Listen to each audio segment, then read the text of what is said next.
Dandora dump site, the biggest open dump site in Kenya.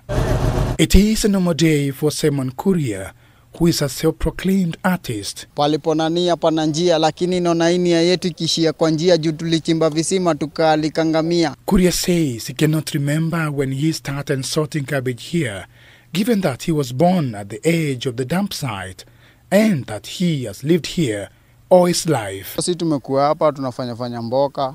Juu uko nje ni kungori. Uko nje ukikaa huwezi maliza wiki moja kauja bambo. Sasa unaona afadhali kuja hapa dump site. Unacheki? Juu hapa dump site utapata tumboka, huwezi kosa kitu yako. He is among thousands of people who depend on this dump site for survival. However, Kuria is a worried man. His worry is due to increase of pampers in the dump site. Hata si miaka mingi, labda miaka 5 venye kunaendelea. Utakuwa unaona boma, utakuwa unaona Dandora dump site tukiotao. But mlima kubwa itakuwa ni pampers. Juu makaratasi kuna venye zina ban, but hizi pampers hazichomeki. Kuna mahali unaweza enda huko chini pale mogota takataka kama miaka 5, but utapata tu pampers ziko tu venye zilikuwa. The site receives over 2,000 tons of waste each day. Every truck of loading garbage is said to contain between 10 to 15% of diapers waste. Zimeanza kuongezeka juzi juu tukiangalia ni kama 10 to 15 years ndio zimeanza kuwa mingi, lakini before hazikuwa sana. A random check from the waste dumped here can confirm that. Tukizoa wanapatana nazo mostly kawa mama ama wale vijana wanatoa hizo taku. But ukiangalia sometime unaona bado imebeba zile vitu, so unakuta hana glass, so anaishika na anaitupa tu. So at the same time tukiangalia unaona ule mtu tukiangalia for example kama ni mkono, maybe anaweza pata kitu kama ndao akule. At the same time unajua ile kitu tayari shashika germs. Dandora dump is a sprawling dump site which sits in over 30 acres in the heart of Korogosho, Babadogo, Mathare and Dandora estates. It was opened in 1975 with the World Bank funds and was deemed full by the year 2001, but still continues to receive waste daily to date. A mountain of garbage. According to waste pickers here, this mountain in the course of time will triple because of the challenge of pampers, which are not recyclable at the moment. It's time, looking at where we are, to start having serious conversations on pampers and sanitary pads disposal. The reason why is because babies are born every other day. They are the digital nappies that we have right now. And issues of sanitary pads disposal from domestic, from the homes to institutions, need to be addressed from a very interesting space where you come to the dump site yourself and see exactly what is happening. Virginia Nduku, who is also among the waste speakers here, painted a picture of how risky it is for them while separating sanitary pads and pampers from other types of waste. Pads siko nyingi sana. Juwe kwenda kulalua karatasi ni kama sundi za unapata zikiwa tupu. So unajua sasa mtu ameshazitumia zimetupwa. Sasa zingine utashika tu na iko kwa hali yako. So unaona zile zingine utakojeka. Juu utashika hizo uchafu za watu wenye hata ujui sasa zingine pengine urushe hivyo undungwe. Unaona kidungwa na ushike hiyo kitu unajua hiyo damu pia itakuingia kwa mwili. Different sanitation workers who are handling the dump site, they handle these pampers, they handle these sanitary pads, and it's time to dignify this conversation. It's time to dignify our babies, it's time to dignify our women, and it's time to dignify menstruation. For these people who depend on valuable waste, diapers and sanitary pads are not beneficial to them, but more of a nuisance. So tukapata mboka ya hizi pampers unaweza furahia pia. Bora tuende na kitu home. Ajalishi kitu imetoka kwa pampers ama wapi. For sanitary pads and pampers, we have not still come up to see what can it do and how can it be done. And from the dump site, they have told us many times, give us these innovations. We are not, we don't fear unpacking all these pads and unpacking all these sanitary pads, but of course we need guidelines on that. So those are the innovations that it is that we are thinking about. Single-use or disposable nappies are made from wood pulp, cotton, viscose rayon, and several plastics. In addition to containing plastics, nappies are usually thrown out with babies' waste, making them more difficult to recycle. According to a 2021 UNEP report, the disposable nappy market is worth $71 billion a year and is among the biggest contributors to public waste globally. Every minute, more than 300,000 disposable nappies are incinerated, sent to landfills, or end up in the environment, according to UNEP. As of June 2021, Kenya as a country had a total of 7 diaper farms which are allowed to import manufacturing materials, largely plastics, duty-free, thus making pampers more accessible and affordable to many families. Before, mtu wa kawaida, ukiangalia mtu wa estate ama wa ghetto hakuwa na pampers, alikuwa anatumia mashuka zinakatwa ama nini. Lakini kwa saa hii hadi mtu wa ghetto anatumia kwa sababu kuna chip. Na ile inatoka saa zingine kifao ama dhati, zile rejects zikikuja mtaani zinakuwa zinauziwa watu. But in all this, not much attention was given to their impact on the environment. We appreciate the people who are served, the babies and ladies, the sensitivity of the issue.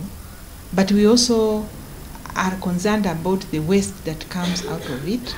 So we are keen to have a conversation and have a plan of how this waste can be managed. Global estimates on the number of single-use disposable diapers used for one baby range from 4,000 to 7,000, with each diaper reported to take nearly 500 years to decompose.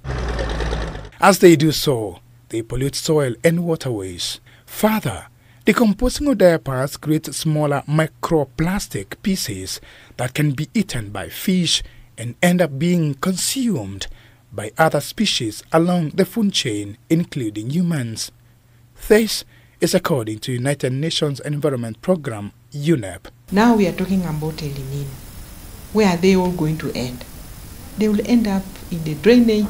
Finally, they will end up in the rivers, which are our sources of water. Water for irrigation, water for domestic use, and all those things are still ending up on our plates. If you miss it at the land space, you'll still find it at the water space. So that's why we are saying it's a conversation that needs to be looked into. There has been a challenge to clean up Nairobi rivers over time, with pampers and sanitary towels said to litter the rivers due to lack of proper disposal. At the Nairobi Rivers Commission, yes, we are looking into it. We have different planning and mechanism of involving stakeholders to now come up with solutions.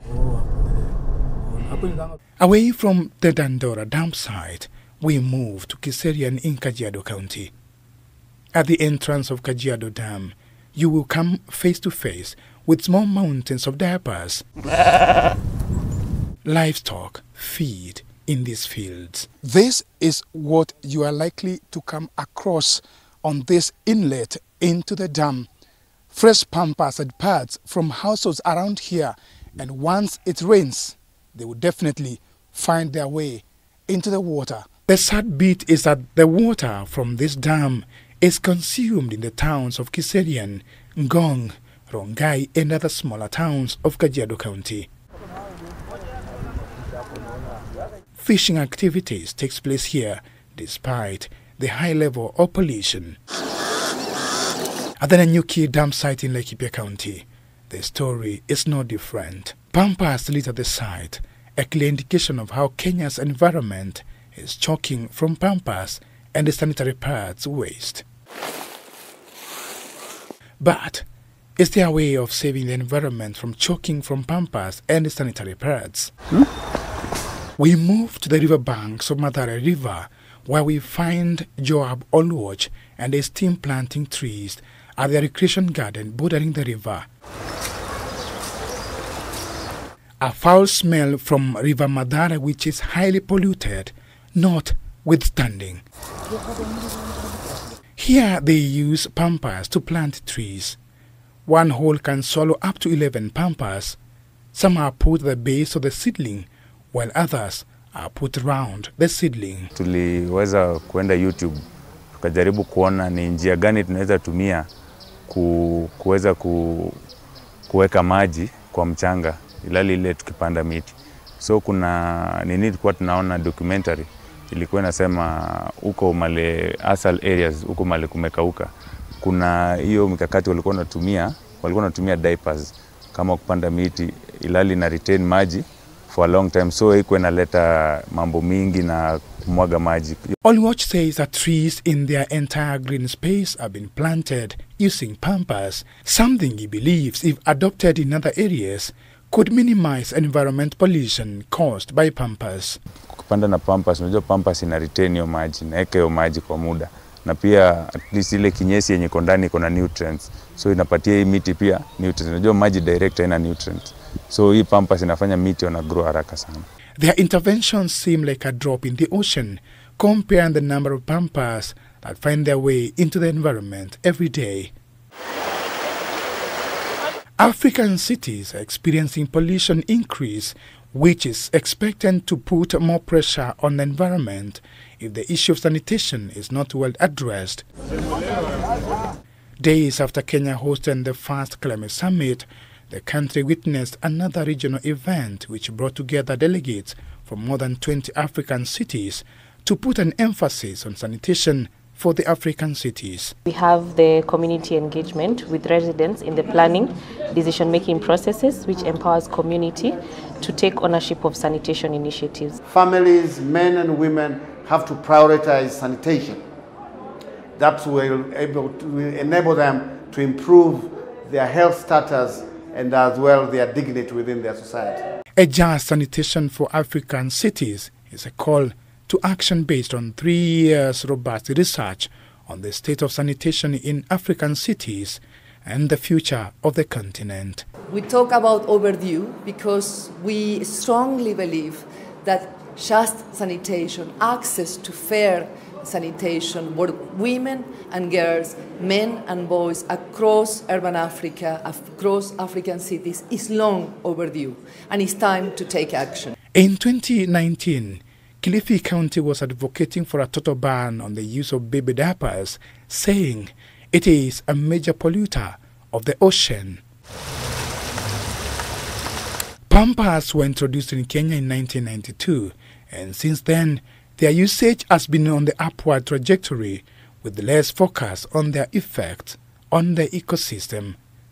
The country and the region is staring at an environmental disaster if nothing is done to deal with pampers and sanitary pads pollution. Dan Kaburu, K24, the Voice of Nature.